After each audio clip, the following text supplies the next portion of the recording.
Thank you. Test 1, 2. All right. I'll start over. Hello. Welcome to the VR post-mortem of Job Simulator. I'm going to talk about the design, the tech, and the business aspects of building our title, Job Simulator. My name is Alex Schwartz, and I'm the CEO, designer, and also the janitor of Alchemy Labs. As a small studio, sometimes you kind of have to do it all. We are a 22-person VR-only game studio based in Austin, Texas. And we've been around for 7 years now as a development studio. And just a quick update, in the past couple months we were recently acquired by Google. And so here's our team celebrating with flasks and science goggles. And so we're known for our game, Job Simulator. It was a launch title on the 3 major VR platforms that support hand interaction. And so it shipped in the box with the HTC Vive when the Vive first came out, launched on Oculus Touch and on PlayStation VR. And that's the product I'm going to talk about today.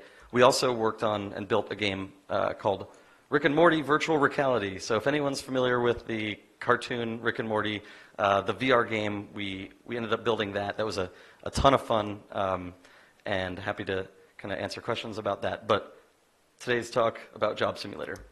So first off, I'm going to show a quick video for anyone who has not seen the game. This is kind of a sub-portion of our trailer video.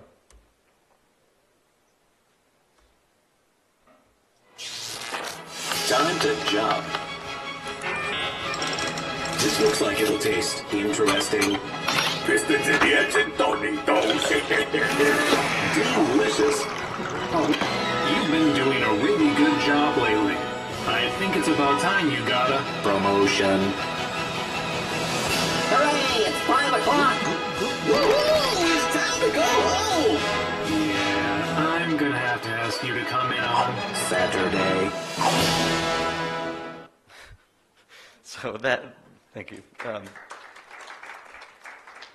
That's part of the trailer. So, like I mentioned, Job Simulator launched on these major platforms on the day that the hardware actually launched.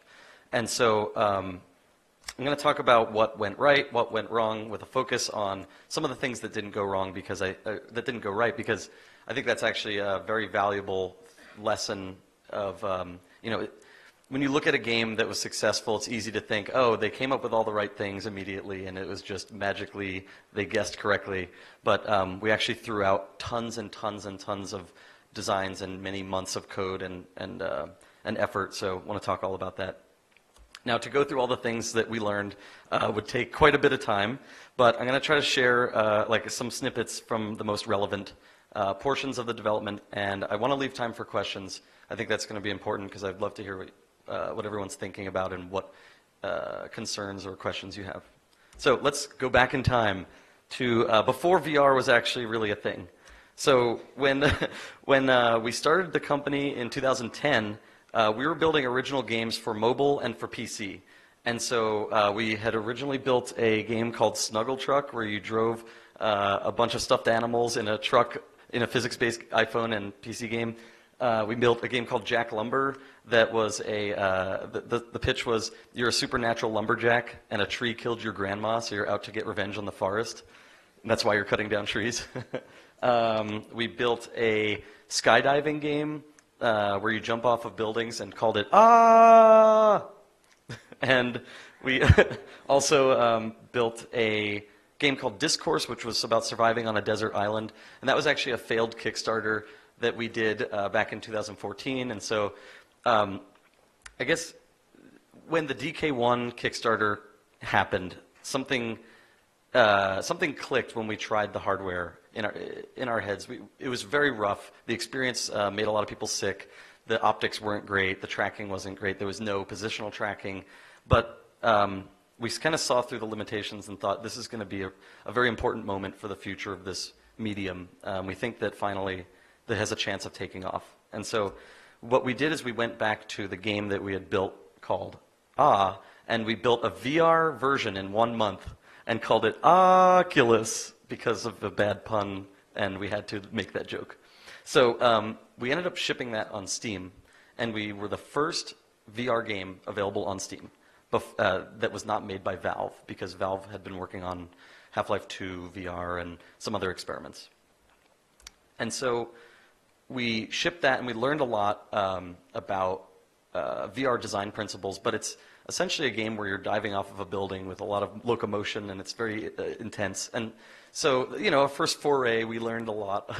But we were thinking, okay, we want to build a VR game from the ground up, but we're not sure what we want to build. And everything that we came up with felt like a big compromise. Like nothing felt like the right design. All of our prototypes didn't feel engaging. And because you had no positional tracking, how do you move around a world without holding down a stick and making yourself feel ill? And we just kind of were confused about our direction. But thankfully, we got a call from Valve at that time, back in early 2014. And we were lucky enough because we had had contact and relations with Valve. They invited us in and said, hey, you should try out this experiment that we're doing in VR. And this is a picture of their tag room, which used inside-out positional tracking using cameras to get full room-scale positional tracking. So you could walk around the room, you could bend over, pick something up off the ground. Actually, at this time, there's no hand input, so it was just walking around, and the feeling of being in a space and having perfect tracking at 90 hertz with good optics, my mind was blown. And myself and my co-founder, Devin, tried it, and we said, this is going to be our future. Whatever's cooking here, like, our company needs to be in this space. This is where it's at. And so that was that moment where we decided we would never again build another game that was for 2D monitors. It was, we were going to do VR no matter what happened. And so they, again, we were lucky enough to be invited into a secret meeting with Valve where they said, hey, we're going to work with HTC and we're going to actually build a headset. And they said, do you want to drop all the things you're working on today? Because we were still working on the Kickstarter game and other 2D games that were bringing in money. Do you want to drop all that stuff and just work on some brand new piece of software, some new game? And we said yes. Even though who knows whether we'd be successful or ever make money from this. We thought it was too good of an opportunity to not do. And so they sent us, there's a picture of Devin wearing the early hardware of the Vive, and so that's a they called it the V-1. So before the version before the dev kit, there was this headset that all the controllers were wired. In fact, there were 2 USB cables per controller leading back to the computer. You needed 6 USB ports to even use the headset. And on that headset in particular, if you touched your own headset, you would give yourself an electric shock because they hadn't shielded it properly. And so the whole thing was hot glued together and very early. And so we decided, they said they could give us one, and so where do you want to send it? And we were all working, first off, our team was 4 people at the time, and we all worked remotely. But Devin, his wife, at the time that we were going to do this prototype, was 8 months pregnant, and he lives in Winnipeg, up in Canada. And so we decided, well, we all have to go to him. And so we went in the middle of winter to Winnipeg, which anyone who knows about that area of the world knows that that's a bad idea. I think it was negative 35 Celsius at the time. And so we went up there and started working on the earliest prototype for Job Simulator. And here's actually a picture of Devin's wife, 8 months pregnant with twins, in the Vive, the earliest Vive prototype, and had no motion sickness. At a time when in your life, like just standing and waking up in the morning gives you motion sickness. So there was something really magical about the hardware that we wanted to explore. And so we had only 1 week together as a team to try to build something. And by the way, this was 1 month before GDC, which in March, the big game developer conference in San Francisco, that was where they were going to announce the hardware, show our demo to thousands of people. And the pressure was on to try to build something in a very, very, very short amount of time. So our first ideas that came out of our heads were, let's try to maybe make something like WarioWare. I don't know if people in the audience are familiar, but it's essentially a collection of small mini games that happen very quickly. And so in WarioWare, it would be like, don't drop this broom, and you have to kind of balance your hand and not let it fall over. And so you'd go quickly between mini games back to back to back. So that was our thought. And we got the hardware, and we set it up and got it working. And Valve gave no demos to us. We had no software at all. They wouldn't even include like a gray box world or something to test with. So I think that was actually a very smart decision by them, because if they had shipped a little demo, that would have changed our minds about how we wanted to build the content. But because we had nothing, we started from complete scratch. And so this is a picture of the first thing we did. We modeled a table at the height of a table, because in VR everything's to scale. So we built a physical table at like 3 feet high, and then put 3 boxes on that table. And because we had hands tracking, we thought, well, clearly the next thing we need to do is add physics to these boxes and make it so that I can put my hand near it and pick those up. And within an hour or two, we added some basic rudimentary version of that. And we found ourselves sitting on the floor, stacking up blocks and making towers, and then moving our hand into them and knocking them over, and like giggling and laughing and throwing blocks. And literally, we were sitting on the floor playing with blocks. I mean, here's a photo. And we realized that there's something really magical about using your hands in virtual reality, something that is unlocked with kind of near-field physics manipulation.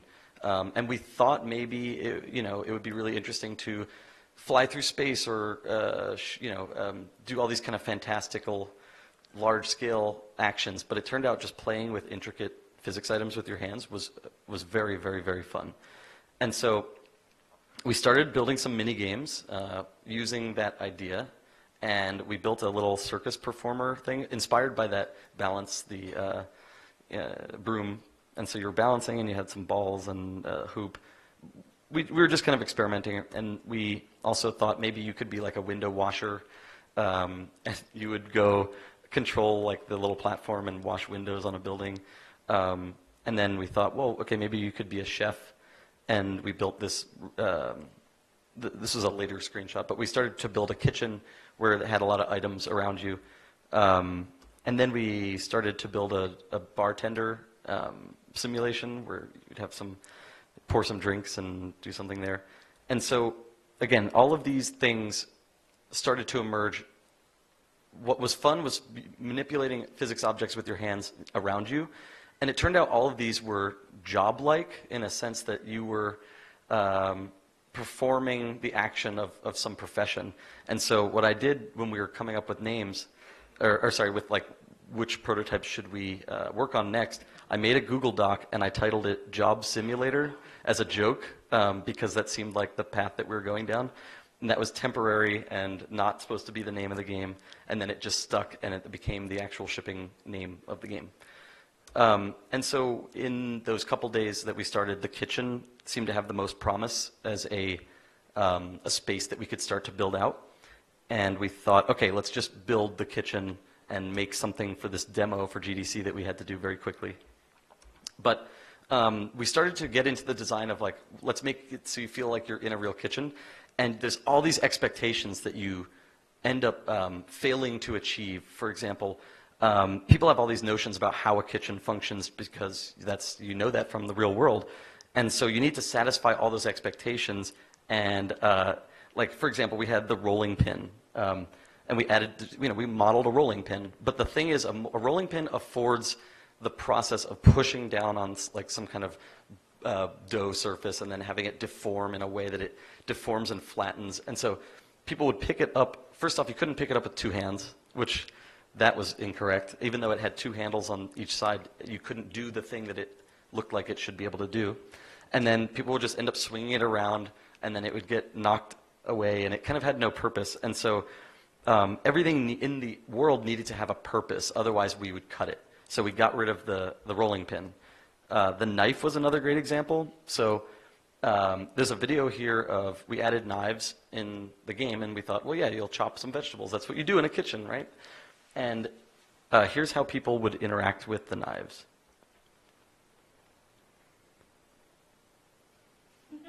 So I don't know if you could see, but we made a dynamic cutting system. And so you imagine a rigid body and the model, and then you cut it, and it will subdivide the model and end up with 2 active rigid bodies, and then fill in the surfaces inside. So it was like a technical challenge. But then you keep cutting so quickly, you end up with all these tiny interpenetrating rigid bodies that start if you've ever done physics work in Unity, it starts becoming this nightmare where the performance of your game starts to tank, and your frame rate's now at 20 frames a second, and all the pieces of a carrot are falling through the table.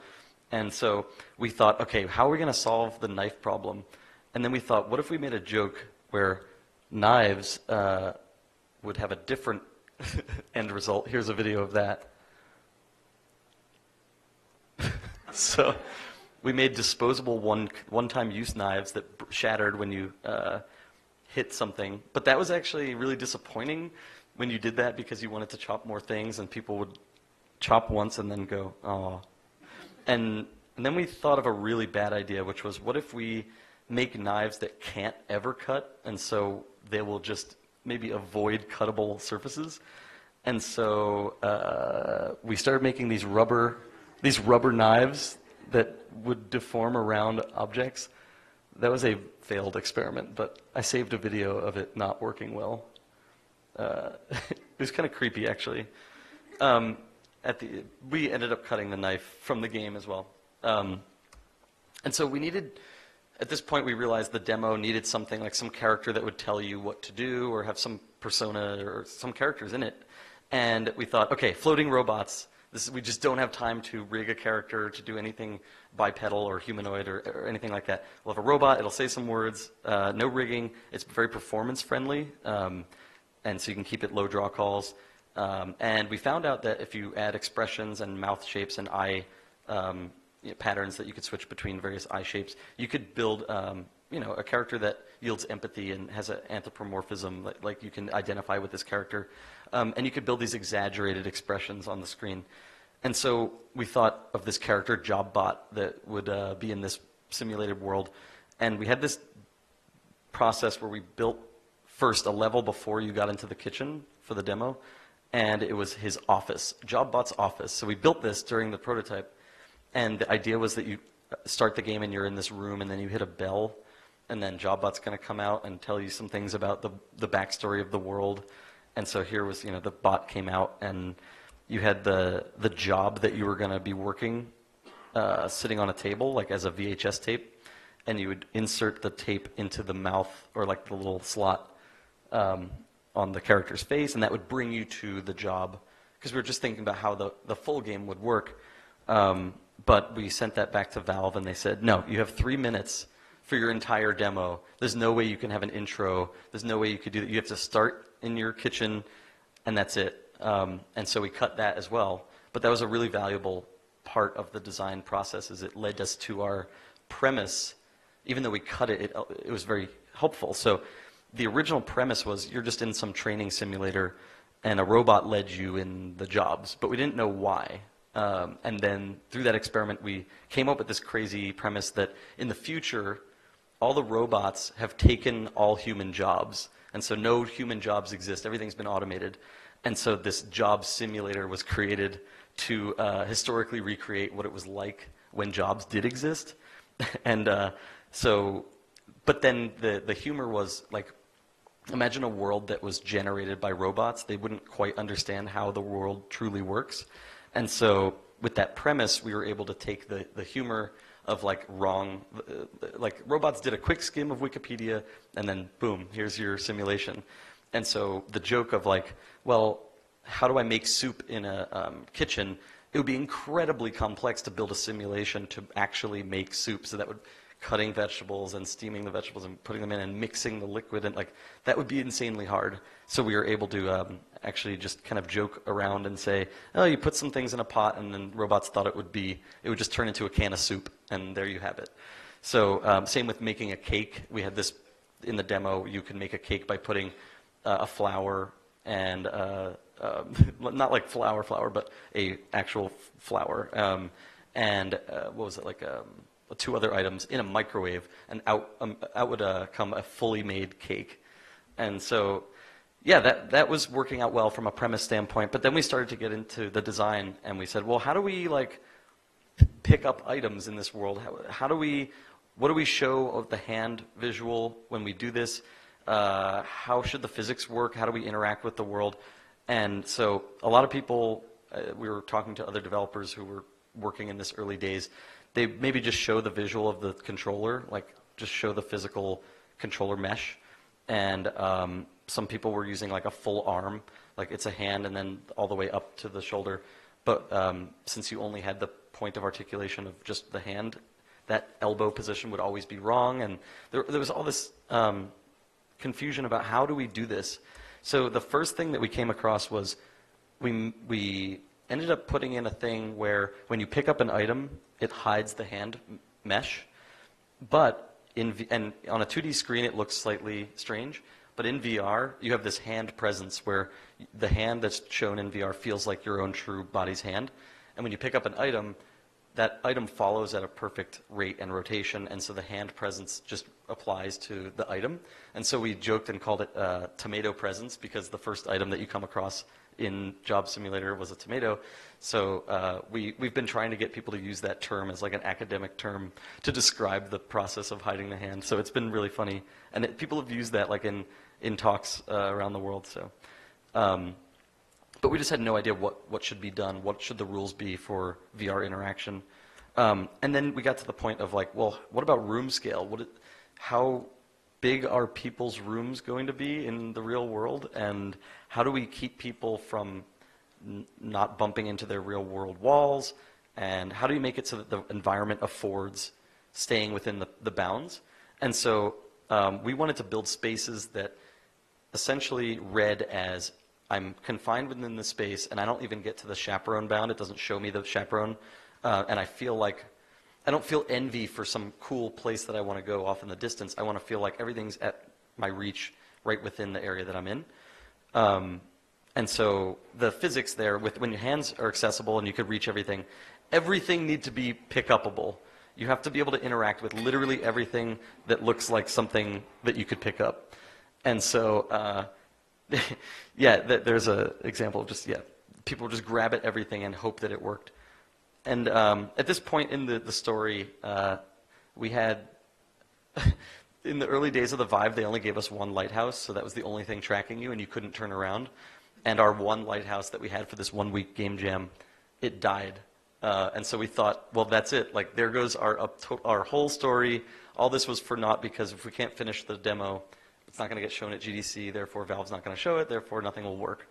And we asked them, we started to use the Razer Hydra as our backup solution to try to get hand interaction to work, and it was a terrible process that didn't emulate the feeling as well. But we asked Valve, hey, is there any way that you could like overnight this to Canada from Seattle? And they actually got us a new piece of hardware within 24 hours, and I don't know how they got it through customs that fast, but my guess is someone slipped some money in the box there for customs, because it got there just in time for us to be able to finish. So here's a video of the original demo that we came up with that got shown to press at the announce of the HTC Vive. So throwing an egg. Essentially, you could just play around and explore this world, and you had 3 minutes because it would go from demo to demo to demo after 3 minutes. And yeah, you could pick anything up and ship it off on the plate by hitting the bell. You could, yeah. And so this was the first time that anyone had tracking that actually felt correct. And so something falls off the table, and you reach down, and you pick it up, and that was in and of itself a mind-blowing experience. It's just no one's ever felt that. And so the response was amazing. There's Shuhei Yoshida from Sony playing on the original Vive demo, having a good time. We got announced on stage as one of the companies working with Valve and HTC. And so we were riding that high and thought, yes, this is great. Time to build the whole game. But at the time, we had no guarantee or any information that this product would ever ship, or what its price point would be, or whether like consumers were actually going to care. And so usually that's in a normal business, you would say, well, what is the market here before I go and spend all of my time, effort, energy, and engineering? And we had colleagues, friends, family, advisors telling us, maybe you guys should like maybe not jump in with both feet in this whole VR thing because it might not take off. Maybe you should like mitigate your risk and build something more safe, like a free-to-play mobile game, and VR is pretty risky. And so we said, no thanks. We're going to build this, and if it doesn't work, we're going to go out of business, and that's fine. But if it does, we'll be the first people to have like really committed to this medium. So clearly that ended up being a pretty good decision. But at the time, we were very terrified, and so we continued on, and we thought at this time in the stage of development, we thought there would be 10 jobs in Job Simulator. I think we just kind of arbitrarily came up with that. And we began prototyping, and we had these prototypes that we got pretty deep into, like a chemistry lab, technician, and a magician job, and a space station repair person job. And there was something weird, like something felt wrong because people were having so much fun in the kitchen, and then all these other jobs were terrible. And we were testing, and people were not laughing, they weren't having as much fun, and the humor just wasn't there. And so we started to realize that familiarity was the key to our design and the humor, is that when you know what a kitchen is supposed to do, you can make a joke about how the robots did it wrong. But if you don't know what's supposed to happen when you pour, a beaker full of weird liquid in a chemistry lab, like you can't defy expectations if you don't have them at all. So we started to think, well, let's get more down to earth places that everyone's been to. And so at that point, only then, many months into development, after we cut all these jobs, did we say, hey, we should maybe just build an office cubicle. So most people thought that was the first thing we started with, but it actually was much later. And so it was the 8th job we prototyped, and it's our most shown and most notable, it's like the hero image for the game. So here's a video of the first prototype of the office. Whoops, I hit something. Yeah. So it was, there's the gray box version of what it looked like before we started doing the art. But so we thought, okay, what's the joke here? Like, how are we writing this? What is the first thing that robots would think humans do in an office? Is, okay, they're going to eat donuts and they're going to drink some coffee. Like, that's what we have to start with. And so we thought, well, I guess now we have to build technology to support eating and drinking liquids. And we had avoided all of that in the kitchen, but now we needed to deliver on this joke, so we're like, well, we got to do it. So eating in VR was an interesting challenge. So you'd think, well, you just put it near your face and it just eats. But it's not so simple. Turns out you move your hands near your face quite a bit during the process of moving items around.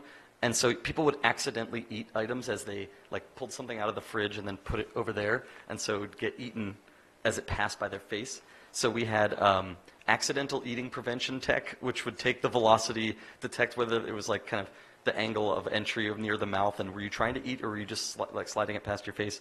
We also made bite states on each edible item so that you can take a small bite out of it and then you can see inside, and then you have another bite state, which meant our artist had to build 3 versions of every item to support biting, which meant that you need to texture the inside and build the sound effect of what it sounds like to bite on an apple, and then you need the particle effect of what kind of juice would fly out of an apple when you eat it. So it's a lot of trickle-down technology and effort.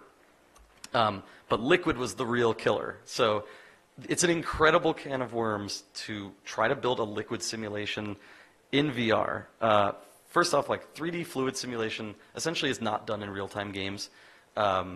Generally, for actually dynamic liquid, let alone VR, let alone at 90 hertz, where you can actually move the liquid around with your hand in any direction or any angle. So we first started with this tech by doing a really simple bone rig, where we could just have a bone that rotates at the top of a cylinder, and it would kind of point toward the sky. But you could see now the problem as you start to pour, and the technology was kind of hitting its limits there. And we started to get into the concept of what do we need for this liquid. And we realized now in the kitchen we needed to boil the water, we needed to conserve the liquid between cups so you could pour between one and the other and it would stay, conservation. Color mixing became a thing because people would want to put cream in their coffee, and then the cream needed to make the coffee lighter, and all of these expectations, you had to match them, otherwise it felt disappointing. And then we have a system where each milliliter of water is tracked with its temperature, its ingredient list, and its color, and that when you pour into volumes, it would have like the proper timing of, if I pour very high, it would like take the time to raycast down and have momentum with physics as you moved it. And all of this was just to make a joke about drinking coffee. But in the end, we finally, it did finally work. So there's the mug pouring liquid. It conserves all that liquid. It's playing like a smoke or steam particle effect. And the steam is actually because its temperature is higher than the air in the room, not because it's just a particle that we turned on for 10 seconds. And so by putting cream in it, it actually cools the temperature of the liquid inside of it. So anyone who's interested in that, we had an article that we wrote called Why a Cup of Coffee in Job Simulator Took 850 Hours to Make. So check that out. It's very interesting. But when we built new systems in the game for like the office job, we realized that meant there's now fundamental expectation changes about how liquid and how food operates. And now all of that had implications on any job you had built in the past. So now that eating and drinking was in, every item in the kitchen that you had access to that looked edible needed to become edible. So we had to kind of backport those changes into the job. Everything liquid-like needed to be drinkable. And so playtesting was our solution to every mismatch in expectations. So here's a couple examples. We were showing the office job to a bunch of people, and the more people you show the game, the weirder, stranger things that people try to do in the world. So someone took a plant, and then they took the plant and they put it in the coffee maker and tried to water the plant, and then they were like, well, the plant didn't grow. That's a bug. So we added that to our list of things that we needed to do. It's like, well, okay, someone tried to do this. We want to exceed their expectations and have these moments that are exceptional. So the photocopier was a great one. The photocopier in Job Simulator, you put any item in it, and it copies it. So you could put a mug in there, and it makes a copy of the mug. But then someone tried to scan their head. And so we made it so that a brain came out, and you could scan. Hey, what the? Yeah, Hey, that almost hurt. yeah. You could scan your hand, and you would get another copy of your hand, and you could hold your hand up and throw it around. And all of these moments where we saw someone do something and it didn't quite react how they wanted, that was the top of our to-do list, was we want to exceed expectations. Another one was my wife was playing the earliest version of Job Simulator, and there were plates in the kitchen. And she picked up a plate, and she threw it on the ground, and it just hit the ground and did nothing. And then she said, oh, this game sucks. And it was like that initial reaction of, plates should break, that's how they work, that has to work in the game. That was really, really important. And so, I mean, now you can do that, of course. But the other one was that there were robots in the game that had costume items like glasses. So here's how this story went. We added glasses and hats to robots, and then people would try to reach out and grab at the glasses and nothing would happen. So they'd stop grabbing, thus the system told them, sorry, you can't touch those. Then we saw so many people doing it that we're like, okay, let's make the glasses grabbable. So then you grab the glasses. Now you've got glasses in your hand. What do you want to do? You want to stick them on your own face. So then we needed to add like a costume system to the player so that you could latch glasses and hats to yourself. And then, it just keeps going down that rabbit hole until you say, well, we have to ship this game at some point. The same with in the convenience store. There was a moment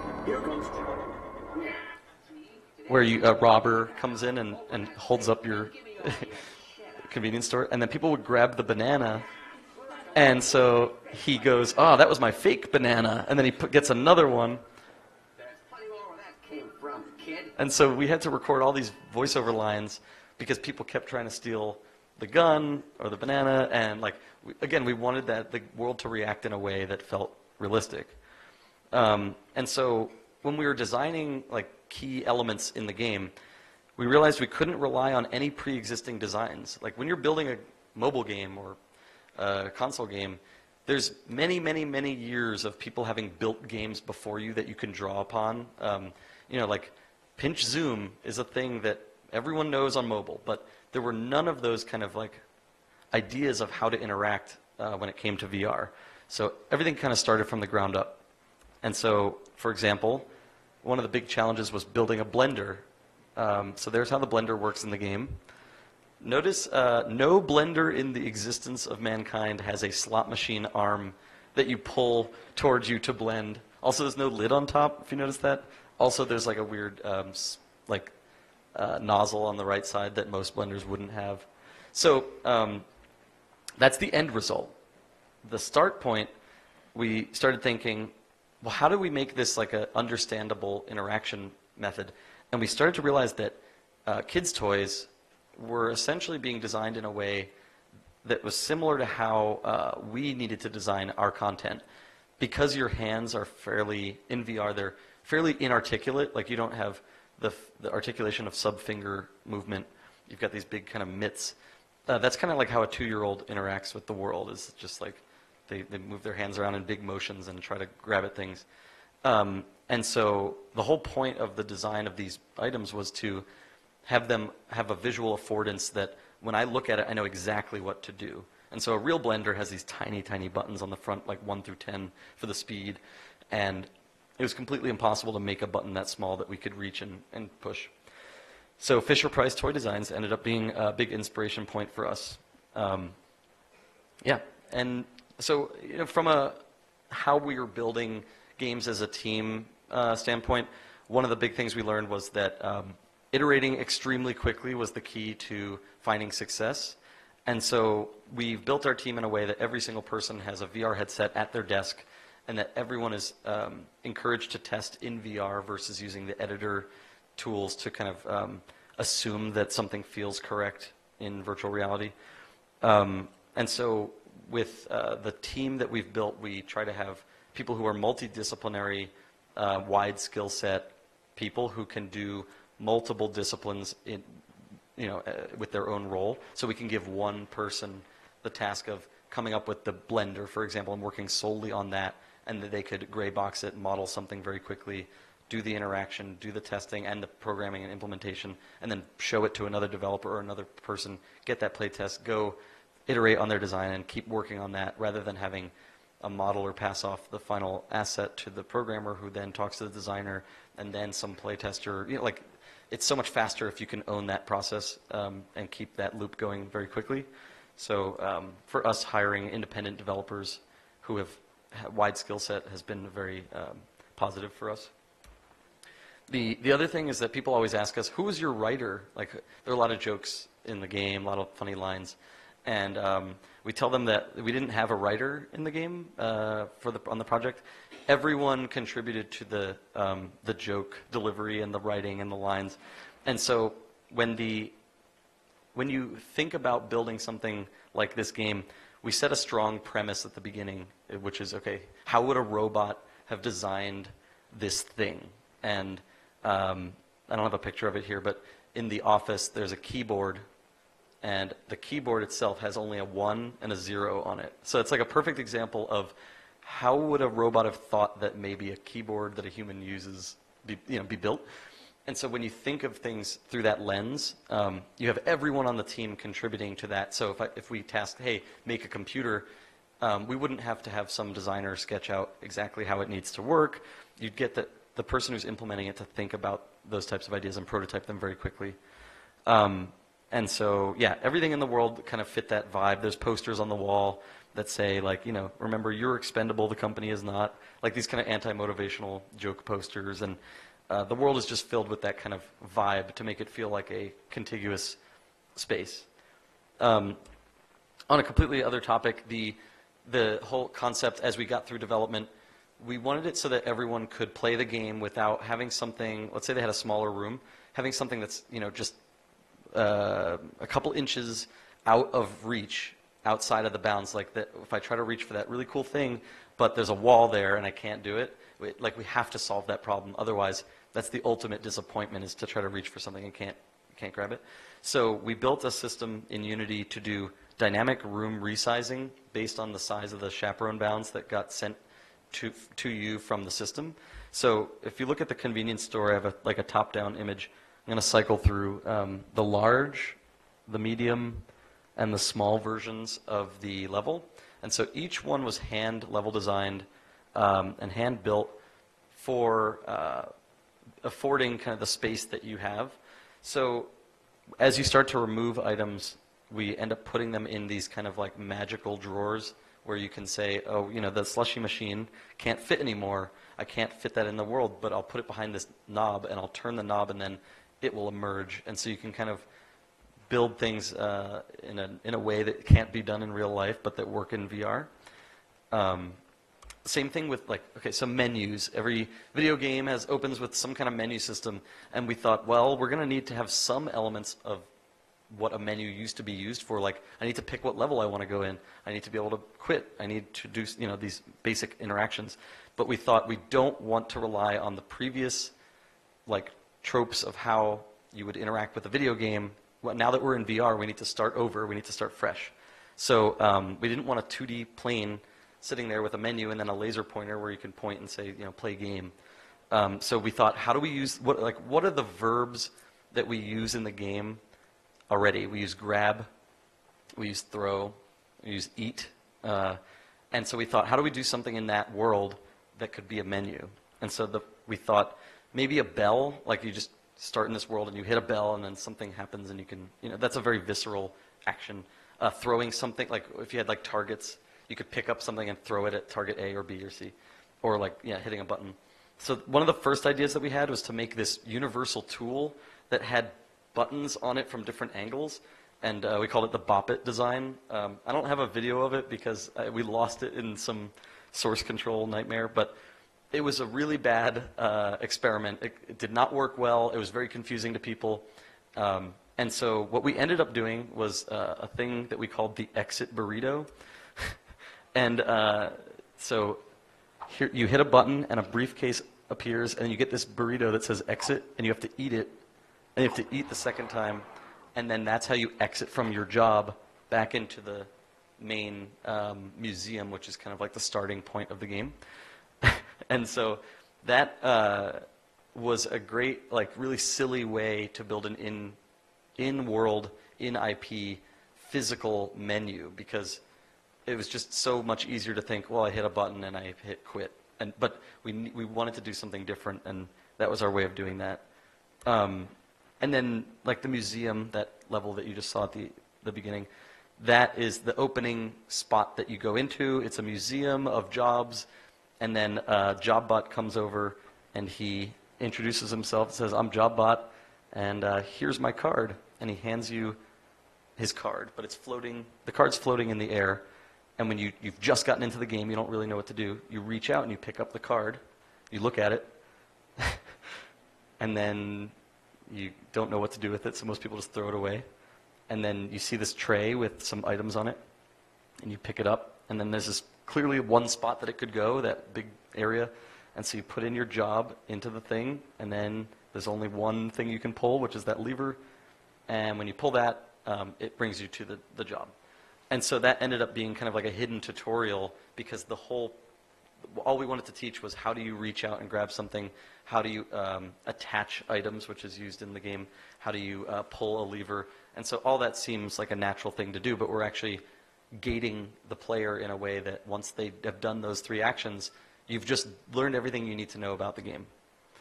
Okay, so again, like other difficult parts of this was performance. So performance at 90 hertz in VR is a very, very tough thing. And so we picked an art style that was actually really conducive to running quickly. The cartoon art style is easy to render in Unity. And we had done all this work prior to Job Simulator in mobile games. And so because we had spent all this time learning how to optimize for kind of low-spec hardware, that ended up being very useful for once we got into VR, because even though it was a high-end PC with a crazy graphics card, you still had to kind of crunch down the draw calls and learn all those optimization techniques and kind of go back a couple of years. It's not like a regular PC game. You need to think like a mobile game and design like that. And so we gave a bunch of technical details about our performance and optimization techniques in a talk called Multi-Platform VR that was at Vision Summit in 2016. And all of our talks are actually listed on the Alchemy Labs website in a speaking tab. So there's a video on YouTube of that talk, so if you're interested in that, definitely check that out. So we got through the development of the game, and we launched at the day that the Vive launched. So with 4 jobs, we learned that people wanted depth in each job. They wanted to explore more and more and more and see crazier things and have all those, moments where they think, well, the game developer clearly didn't think about doing this, and then they would do it and it would happen, and that moment of like fulfilled expectations was great. So instead of 10 like less impactful, quicker jobs, we ended up shipping with 4 that were much more deep. We were bundled with the HTC Vive, which was an amazing opportunity that like everyone who got the hardware had Job Simulator, and we shipped on day 1 a couple months later on PlayStation VR. So that was a huge challenge because the CPU limitations on the PlayStation 4 was definitely a lot harder. We had to optimize the game quite a bit more. And then the play space, on the Vive you've got a large rectangular area that you can work within. On PlayStation VR, that you've got this single camera, and so you have a frustum-shaped area in which you can act and be tracked. So we, again, had to redesign all of our levels for a PlayStation VR specific size that we knew everything could be reachable on the PlayStation with the camera. And so, like in a God game or like a top-down game where you can arbitrarily scale your whole world, you would just say like, okay, let's just make everything slightly smaller. But you can't do that when you're standing in a world that's supposed to feel real. I can't make it like a dollhouse. It just doesn't work. So we did a whole talk on bringing our game to PlayStation VR. That was at Unite 2016, and that video is also up. So check that out if you're thinking about doing PlayStation porting. But that in general, that platform, that was a big risk because at the time that we were building for PlayStation, they didn't know if they were going to put the Move controllers in the box or sell them at all. And so our game required 2 hands. You can't do this with like a single controller. It just wouldn't work. And so we were actually being told, I don't think people are going to buy the Move controllers. I don't know if anyone's going to be able to play your game. And so we were a bit afraid of how that would go. But it turned out after the launch of the hardware, Batman and Job Simulator were the #1 and #2 games on the store. And so we ended up actually beating Batman in sales, which was insane, like a new IP versus Batman, which everyone's heard of. And so that really proved to us that hand interaction was actually the thing that everyone was looking for in VR. And so if you just look at the raw statistics, Batman, it had Move controllers required, so did Job Simulator. And so I don't think anyone really expected that from Sony. They thought maybe people are just going to sit down on their couch and use the controller. But people wanted to stand up, they wanted to use their hands, they wanted to interact and feel like they were in a real place. And then Oculus Touch, also, we launched on Oculus Touch day 1. And so we added the grip so that you could have like a pointer finger action, so you could do finger guns, because that's very important. And you had thumb articulation. But yeah, when you move your finger, it actually has a collider change, so you can like flick items.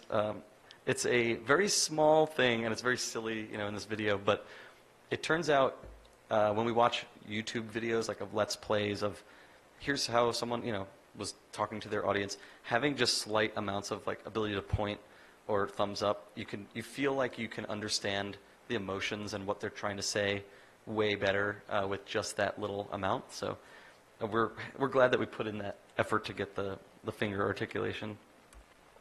So yeah, in 2016, we launched on every platform day 1 that had hands, and it was very difficult to not fall into the trap of being exclusive to one platform, because from a financial standpoint, that was there were a lot of offers to, hey, don't launch on these 2 platforms, just launch on our platform, we'll give you a bunch of money.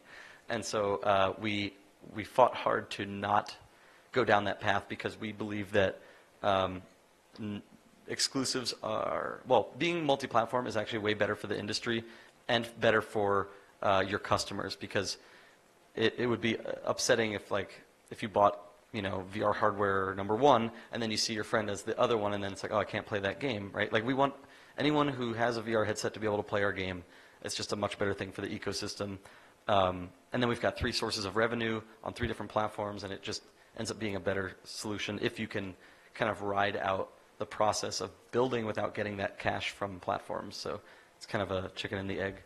But from again, like post-morteming, like how this all went from a marketing standpoint, being extremely fast and developing as quickly as possible so that we could be launch titles was a really important thing. And so having the earliest, like we were using SDKs from PlayStation or Oculus that were barely functioning because they were so new and they required alpha versions of Unity and nothing worked.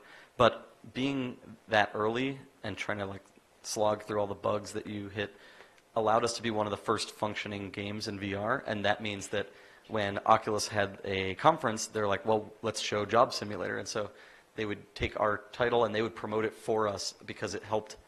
As a platform, you've got a piece of plastic that you're trying to sell, but it's the content that drives the interest from a consumer. So they need us and we needed them, and it was like a good relationship where we were being shown at the Vive booth and the Oculus booth, and there was one conference where our game was being shown at all 3 competing platforms' booths, and so we were running around between the booths, like making sure that it was all working. And then we gave permission to all of our partners to like use the game, promote it, take our images, and use it wherever you want. And sometimes we'd get an email the night before something, and they'd say, hey, we need some art at this resolution, at this banner, and we would stay up to do it because we knew that was so important to be there early. The other thing we did is we gave away our demo version of the game to every single person who owned the hardware. Because in the early days, there were all these developers trying to figure out what works, what doesn't, and we think it was very helpful to developers to see how we had approached certain things. And not everyone made a game like ours, but I think it's very helpful to see how impactful it can be to do physics-based hand interaction. And just sharing content can be very helpful. But it was kind of scary, like just giving away your game to all these people, and when it was very early and it has bugs and it doesn't work all the time, and then you get all this support request before you're even done your game, because all these developers they can't run on their computer, and you're helping them, and there's a lot of effort, but it was worth it. And again, from marketing, we did 4 mini trailers, 1 of each job. So as we finished the kitchen, we did like a little funny video, that's the one in the middle, of just kind of playing around and making a sandwich and then shipping it off. And that was kind of our announce of each job that shipped in the game. And then we worked with a guy named Kurt Gardner to make a mixed version of the trailer. And so mixed reality, like that video up top, is an example of mixed reality. The idea of taking footage of a real person on a green screen and then superimposing them into the VR world at the right depth so that you occlude geometry, and it feels like, oh, there's some guy standing in this virtual office.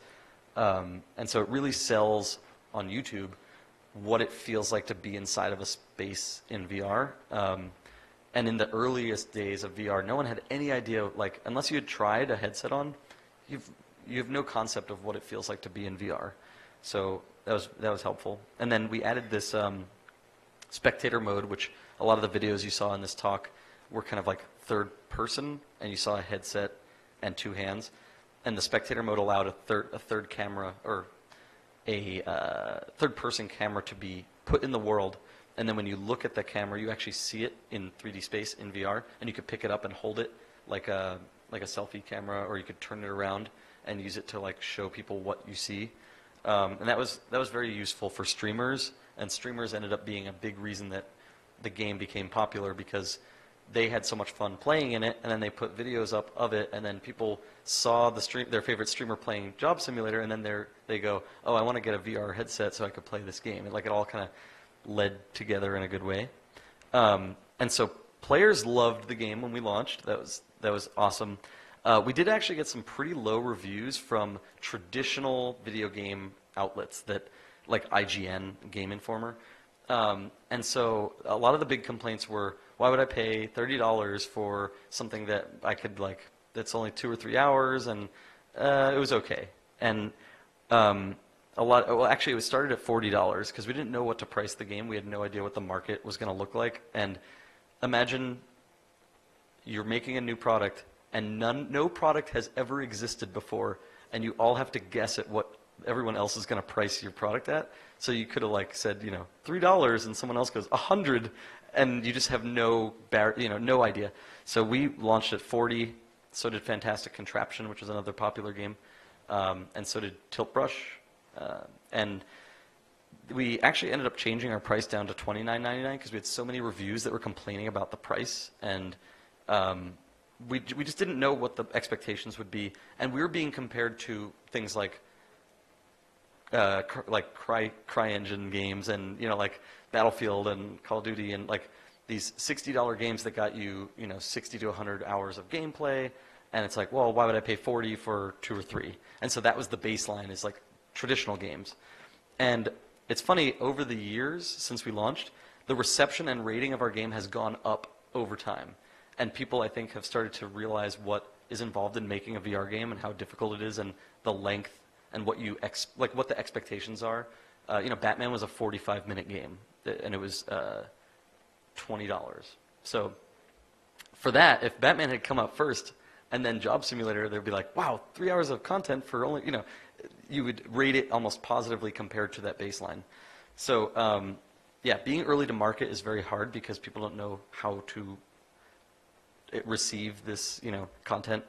And I guess part of it was that we trusted our predictions. We had some guesses about how people would be playing VR.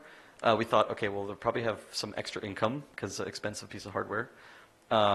And we guessed that it would be skewed toward younger male, but we absolutely disregarded that concept and said, we're not going to build for something for that demographic because we want VR to be accessible to everyone, and this is now an opportunity to build content for people who have never used computers, because it's actually a more accessible way to interact with a computer than gaming ever has been. And so, yeah, I think people thought, oh, it's going to be shooter heavy. It's going to be like this young boys club, like video games has accidentally become. And so we ignored all that. And we actually thought the person who buys it might not be the one who plays it the most. That when you buy a VR game in the early days, you're going to show all of your friends. And so part of our design process was make it really easy, no tutorial, super quick onboarding, simple process, that if I just hand the headset and the controllers to my friend, they don't need to go learn some long tutorial about how to play the game. It should just work. And they could be anyone at any age, any height, and it just needs to work. And so that we built for that.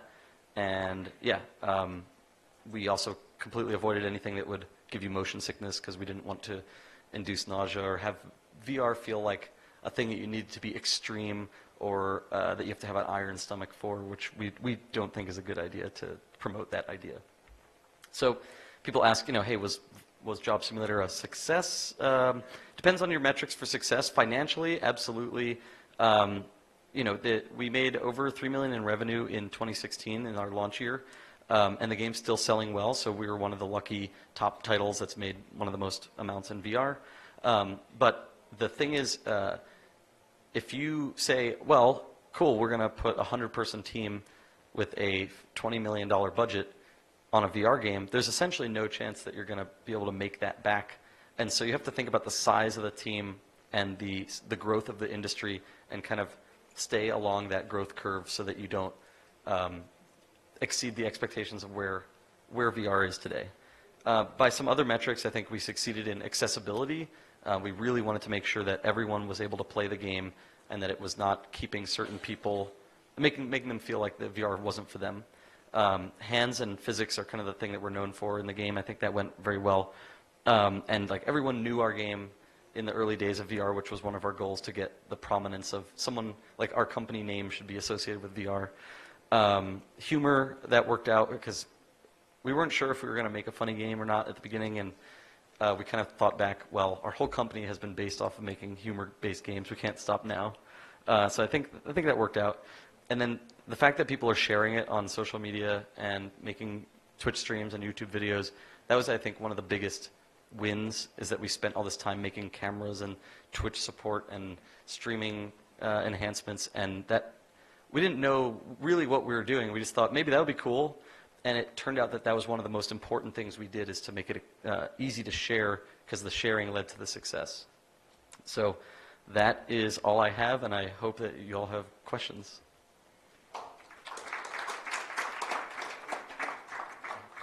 We are running a bit shorter time, so we have time for just one question. Alex will be here for the rest of the conference. You can always catch him afterwards as well. All right. One question. Yes? So the game doesn't have any motion. Correct. So is there any particular reason for that to not be there, or did you just design the game to be like that? So the design of the game was very explicitly particular about the fact that when you move a foot to the left or a foot to the right in VR, there's no motion sickness that happens, because your inner ear and your eyes agree on what's happening. If you stand still and hold forward on a D-pad and you start flying forward in VR, there's a percentage of people who can't handle that kind of motion. And so, again, for accessibility reasons, we wanted to make something where you didn't need to, or feel the need to, move around a very large space. And so the design was very particular about what could be done in the size space that you have afforded to your tracking. What could I do with my hands, and how could I interact with the world without needing to move? So that was kind of a fundamental design philosophy, is to not need some kind of artificial locomotion. Okay, thanks.